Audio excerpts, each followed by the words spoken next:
લોકસભામાં કેન્દ્રીય ગૃહમંત્રી અમિત શાહ કરી રહ્યા છે સંબોધન। સીધા જ જઈએ। वीरतापूर्वक इस दिशा में ढेर सारी कार्यवाही भी हुई। मैं सदन को फिर से एक बार आश्वस्त करना चाहता हूं कि नरेंद्र मोदी सरकार की ड्रग के कारोबार पर और उसके मुनाफे से आतंकवाद के वित्त पोषण पर जीरो टॉलरेंस की नीति है और हम सख्ताई से इसको जीरो तक ले जाने के लिए हम प्रयास कर रहे हैं। मान्यवर, ड्रग का प्रचार प्रसार न केवल हमारी आने वाली नस्लों को खोखला करता है, लाखों लाखों परिवारों को बर्बाद करता है और कई प्रकार के सामाजिक दूषण भी कानून और व्यवस्था से जुड़े हुए भी इससे खड़े होते हैं। आगे मैंने कहा, ऐसे आतंकवाद के वित्त पोषण के लिए भी इसके मुनाफे का जो देश भारत में आतंकवाद को बढ़ाना चाहते हैं, समर्थन देना चाहते हैं, वो इसका उपयोग करते हैं और देश के अर्थतंत्र के अंदर ये डर्टी मनी की प्रेजेंस देश के अर्थतंत्र को भी खोखला करती है। इसलिए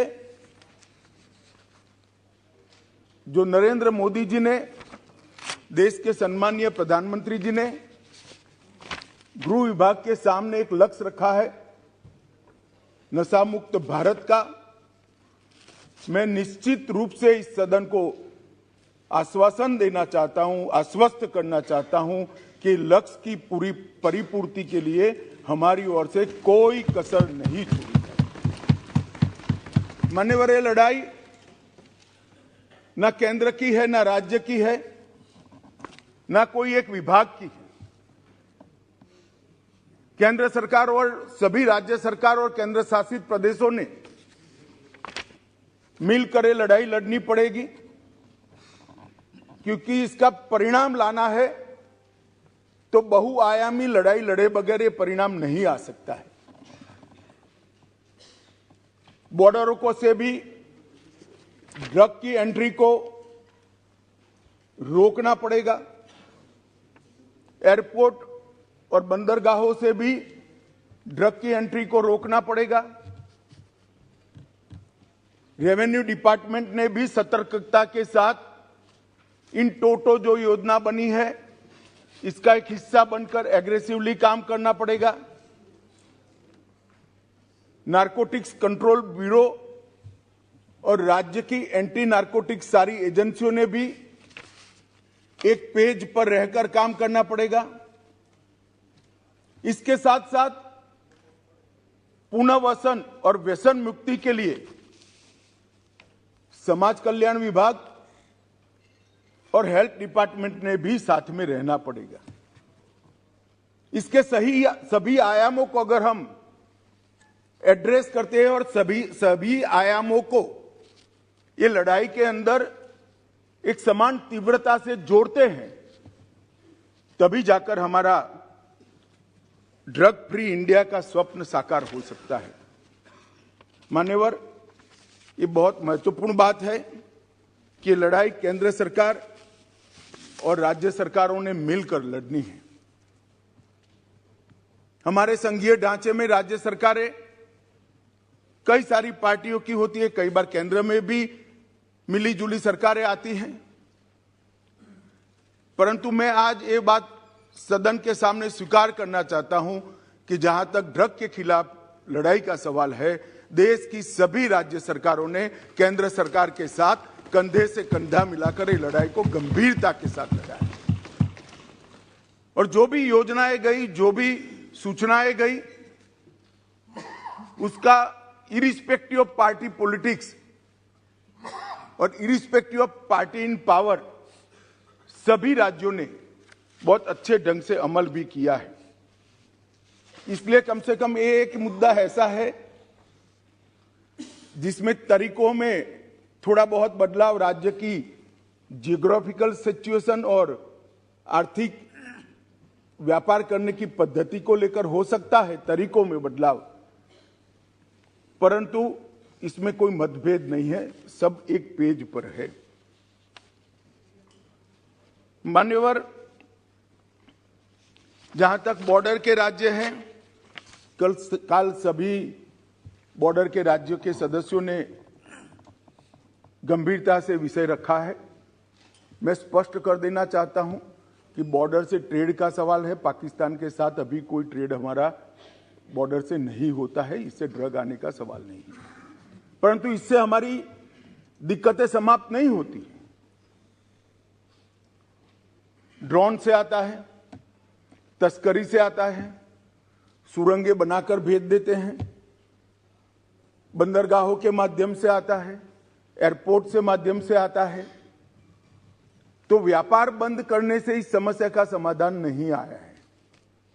समस्या को जहां जहां पर वो लोग अपना नया तरीका ढूंढते हैं, उसको हमें नसीहत करना पड़ेगा, समाप्त करना पड़ेगा। मान्यवर, एक बहुत सारे सदस्यों का सुझाव आया, हो गया भैया, आगे मेरा पूरा भाषण समाप्त होने के बाद आप कुछ कह सकते हैं। मान्यवर, जहां तक कानून का सवाल है, ढेर सारे लोगों ने कहा, दादा ने कहा कि इसमें फांसी की सजा होनी चाहिए या नहीं होनी चाहिए, किसी ने कहा कि इसको कठोर बनाना चाहिए। मैं भारत सरकार की नीति बहुत स्पष्टता से इस सदन के माध्यम से देश की जनता के सामने रखना चाहता हूं। जो दादा आपको भाषण करना है तो मैं बैठ जाता हूं, 10 मिनट बोलिए। इतने सीनियर सांसद होकर बीच में टोका टोकी करना ना आपकी उम्र के लिए अच्छा है, ना आपकी सीनियोरिटी के लिए अच्छा है। मैं बैठ जाता हूं, आप भाषण करिए 10 मिनट प्लीज। माननीय गृह मंत्री जी, माननीय गृह मंत्री जी, हर बार नहीं करनी चाहिए, विषय की गंभीरता को समझना चाहिए, तो बोले नहीं होते। आप इतना क्रोधित क्यों होते हैं? क्रोधित नहीं होता हूं भैया, समझाता हूं। कई बार समझाना पड़ता है बड़ों को भी। मान्यवर, जहां तक कानून का सवाल है, मैं इस सरकार की नीति को बहुत स्पष्ट करना चाहता हूं। जो ड्रग का सेवन करते हैं वो विक्टिम है, उनके प्रति सहानुभूति का रवैया होना चाहिए और पुनर्वसन की तैयारी और पुनर्वसन की कानूनी प्रावधान होनी चाहिए। परंतु जो ड्रग का व्यापार करते हैं, इसकी तस्करी करते हैं, इसको नीचे तक पहुंचाते हैं, वो चाहे छोटा हो या बड़ा, इसको छोड़ना नहीं चाहिए, उसको कानून के शिकंजे के अंदर लाना चाहिए। ये भेद अगर हम नहीं करते हैं तो कभी कभार हम विक्टिम के साथ ही दुर्व्यवहार करेंगे। जो बच्चा इसमें फंस गया है, जो युवा फंस गया है, उसको वापिस आने के लिए और समाज इसको फिर से स्वीकार ले, इस प्रकार का सामाजिक माहौल बनाने की भी हम सभी सदस्यों की जिम्मेदारी है। मान्यवर, सरकार की तो है ही। जैसे पाटिल साहब ने कहा, व्यसन मुक्ति केंद्रों से लेकर इनके रिहेबिलिटेशन सेंटर से लेकर सारी चीजें बहुत बनाई गई, मैं बताऊंगा आगे। परंतु एक सामाजिक वातावरण भी हमने तैयार करना पड़ेगा कि जिसने ड्रग ले लिया वो खराब है, ऐसा नहीं है। इसको फिर से समाज के अंदर पुनः प्रस्तापित सम्मान के साथ करने के लिए, एक सामाजिक माहौल बनाने के लिए भी सभी सांसदों ने साथ में मिलकर प्रयास करना पड़ेगा। मान्यवर, जहां तक ड्रग के कारोबार पर सख्ती का सवाल है, भारत सरकार ने विगत 3 सालों से ढेर सारे व्यवस्थाएं की हैं। सबसे बड़ा बदलाव हमने किया है, जैसे गृह मंत्रियों के सम्मेलन में भी मैंने आग्रह से किया था, इसके बाद सभी गृह मंत्रियों और डीजीपी के साथ वीडियो कॉन्फ्रेंस कर भी मैंने कहा था, किसी भी इन्वेस्टिगेशन को हम आइसोलेशन में नहीं देख सकते। ड्रग की किसी भी जब्ती को हम आइसोलेशन में नहीं देख सकते। एक जगह ड्रग की छोटी सी पुड़िया भी मिलती है तो वो इन्वेस्टिगेशन को ये ड्रग कहां से आई वो सरहद तक ले जाना पड़ेगा, तभी जाकर पूरा नेटवर्क ध्वस्त होगा। और अगर किसी बंदरगाह पर, एयरपोर्ट पर ड्रग पकड़ा गया तो वो ड्रग छोटे सी छोटी पान की दुकान पर कैसे जाना था, वो पूरे नेटवर्क का अगर हम जांच करते हैं तभी जाकर इस समस्या का समाधान होगा। मैंने सभी गृह मंत्रियों को यह भी कहा है, उसमें राज्य की भी सीमाएं आती है, कई बार अंतरराज्य अंतर्देशीय सीमाएं भी आती हैं, अंतरराज्य की सीमा भी आती हैं, सीमा के पार भी इसका इन्वेस्टिगेशन करना पड़ता है। उस वक्त एनसीबी और एनआईए दो ऐसी एजेंसियां हैं जो एनसीबी पूरे देश भर में जांच कर सकती है और एनआईए विदेश में जाकर भी जांच कर सकती है।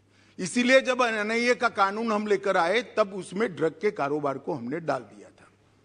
और मान्यवर, मैंने सभी राज्यों के मुख्यमंत्रियों को विनती किया था कि अगर आपके राज्य में कोई ऐसा केस है जिसके टॉप टू बॉटम और बॉटम टू टॉप इन्वेस्टिगेशन करते वक्त राज्य की सीमाएं लांघनी पड़ती है तो आप निसंकोच एनसीबी की मदद ले सकते हैं। एनसीबी हर एक राज्य को मदद करने के लिए तैयार है और कटिबद्ध है।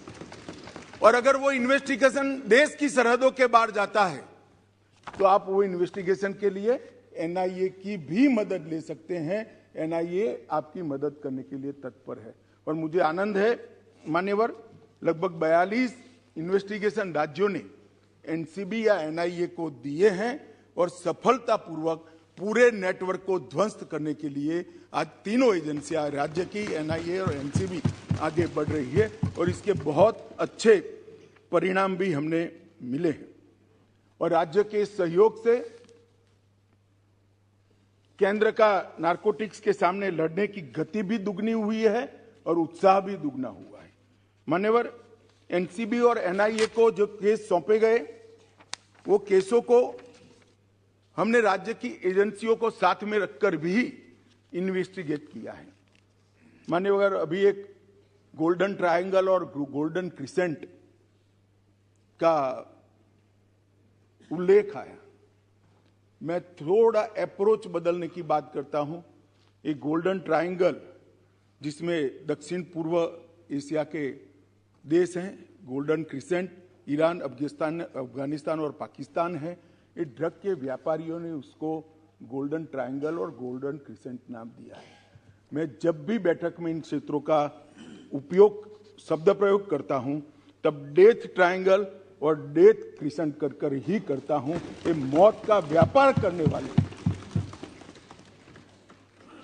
हो सकता है वो गोल्डन ट्रायंगल हो नशे के कारोबारियों के लिए, हमारे लिए नहीं होना चाहिए। और ये हमारे अप्रोच के अंदर बदलाव समग्र दुनिया के सामने बहुत बड़ा संदेश भेजेगा। मान्यवर, नारकोटिक्स के खिलाफ भारत सरकार के गृह विभाग ने जो लड़ाई, भारत सरकार के वित्त विभाग ने जो लड़ाई छेड़ी है और इसमें समाज कल्याण विभाग और स्वास्थ्य विभाग हमारी मदद में है, इसमें हमने जीरो टॉलरेंस की नीति अपनाई है। इसके 3 हिस्से हमने रखे हैं। संस्थागत संरचना की मजबूती, जो इंस्टीट्यूशंस हैं इसको स्ट्रॉन्च करना, जवाबदेह करना और सतत मॉनिटरिंग से उसको अलर्ट रखना।